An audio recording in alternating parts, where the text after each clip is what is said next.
So what do you want to do if you win? What do I want to do if I What do you want win? to do if you get into office? What's your game plan? I mean, I think that Arcata just needs to hear some younger voices in their government for sure. There's definitely a big disconnect, I feel like, between the HSU community and what's going on in the Arcata city government. Meaning what? Just meaning that students really aren't incorporated into the community very much. Like they are kind of ostracized. They're up on campus and they're not really considered part of the community, Mm-hmm. even though Arcata is a college town. Yeah. Um, a lot of people that I've been talking to, I mean, kind of just the issues that are most important to a lot of people that I've talked to are kind of looking at the plaza and the plaza space and kind of revitalizing that as a community space, possibly making it just more pedestrian friendly, especially in the wake of COVID too, having more outdoor dining, outdoor retail sales being able to happen, which might look like, maybe experimenting with shutting down lanes of the plaza during farmers market, things like that, to have like a more pedestrian friendly presence. Um, just working on getting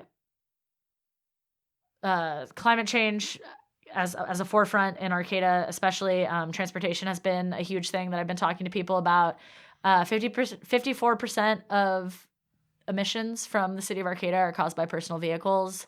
And so kind of just looking at that movement towards Arcata being more pedestrian friendly, more bike friendly, and kind of revamping the public transportation system within Arcata and how that connects to the entire county transit system, is kind of an idea that a lot of people have been talking about and pushing for.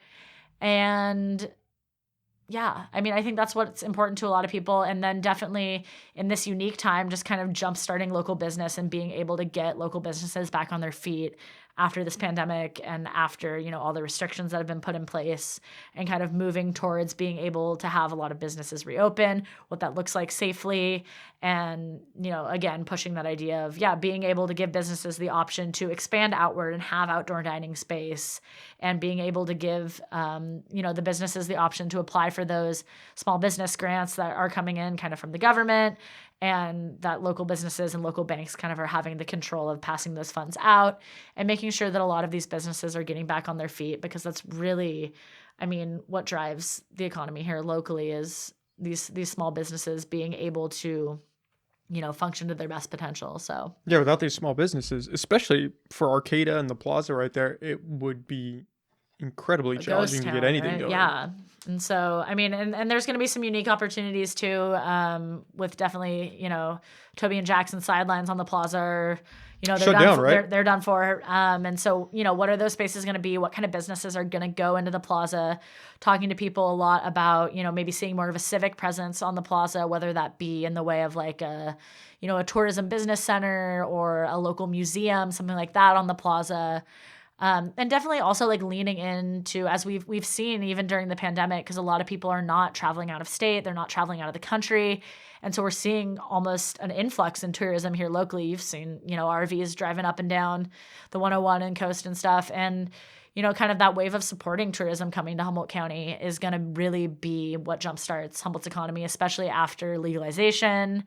And that black market money from marijuana is not really what's funding Humboldt County anymore, because it's all legalized. And so, being able to lean into local tourism, maybe being welcoming to this kind of cannabis tourism that's starting to take off, and working on kind of new and creative ideas to make sure that, the Humboldt economy doesn't just die out and Arcata just comes one of those, ghost forestry fisherman towns on the coast that kind of litter the 101. So Hmm.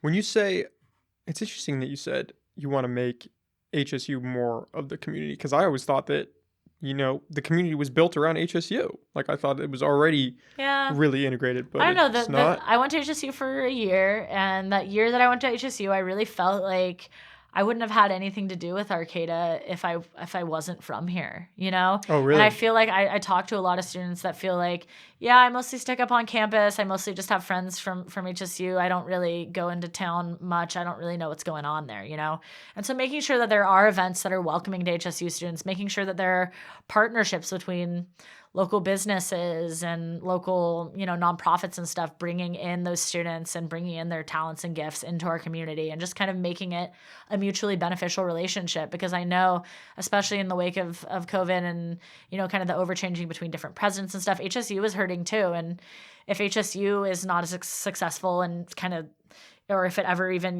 ceases to exist here, that's going to hurt Arcata's economy so badly and be so detrimental to the economy. So just kind of trying to make sure that, it's symbiotic, that HSU is working with Arcata, Arcata is working with HSU to kind of make it the best, most successful situation possible. So more productive relationship. Yeah, HSU was struggling before COVID happened. Yeah. It'll be really interesting to see what happens afterwards. Yeah, well, and they were cutting programs, and they were ready, to add the nursing program back in and kind of try to build up some other programs. And then, COVID hit. So it's just, especially now that the majority of students are online and a lot less students, especially incoming freshmen and stuff, are kind of opting more to not spend their money on going to a 4-year and go to community college instead. And so, there's less people coming in. So hopefully, we can keep student population up and, increase that enrollment. So yeah, because a lot of people that go to HSU are from out of the area, right? Yeah. And I know this, last year, there was a major effort to keep students, local, right? Local students going there. There was a lot of grant money offered and scholarships that they were going to give local students to attend HSU. And I know a lot of the local high schools, because we did it, and had admission days where HSU would come and, go over your transcripts and automatically admit you and say, without having to go through that application process, and be able to, especially with local students, be like, oh, you're in, come to our school, please, we'll give you money. So, and honestly, I loved going to HSU, and probably if I didn't grow up in Humboldt, I would have maybe thought about going here for my 4-year and stuff too. But it's a beautiful campus. Oh yeah, it's got a lot of hills though. Hills and Stairs University, so nice. HSU. Oh man. So would you be the youngest person on the council if you win? Currently, yes. Yeah. Oh wow. Yeah. Do you feel like that carries any weight? I don't think it should matter. I think as long as you have ideas and you are listening to people, and especially with city council, it is technically, it is considered a nonpartisan office. You are listening to the needs of your constituents, you're listening to the needs of the city, and you are responding to those needs. You shouldn't be playing politics. You should just be directly listening to what will make the city a better place. Is that how it works though currently?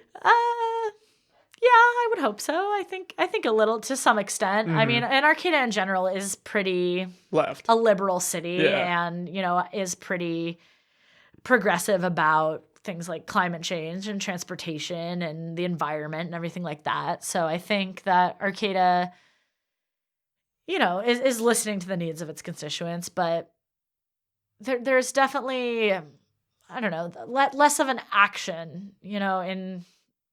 I just feel like, I don't know, I grew up in Arcata, and I felt like as a child there was a lot of community things that we used to do, and places I would go and see other people, and go hang out on the plaza and go climb trees and do all this stuff. And I feel like, especially that doesn't exist as much anymore. And especially to a lot of people, if you ask them what do you think needs to change in Arcata? They're like, oh, you got to clean up the plaza. You got to get, these transients off the plaza, these homeless people off the plaza. And it's a huge issue in Arcata and across Humboldt County is to deal with, this homeless population. And I know Eureka is doing a lot of great work. Betty Chin does a lot of really important work in getting houseless people off the streets and trying to find them housing.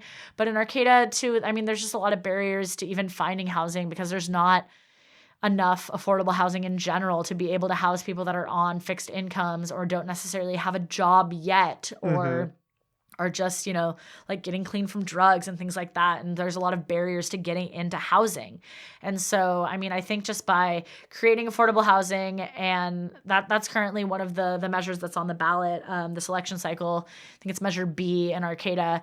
There's a cap on the amount of affordable housing that can exist in Arcata that was created back in the 1990s, and it's 5% of the housing is dedicated to affordable housing. And Arcata's like reaching that cap right now. Mm-hmm. And so that's what Measure B is all about, is about increasing that cap to be able to create more affordable housing in Arcata, create more subsidized housing for these populations that, you know, are on fixed incomes, that are low income, et cetera, and being able to get them into housing to get them, you know, stable and to be able to get jobs and be able to provide for themselves. Because that's really, you know, the first step in, you know, moving yourself forward is to have a stable place to call home and to be able to live and have a roof over your head. So Is I think that the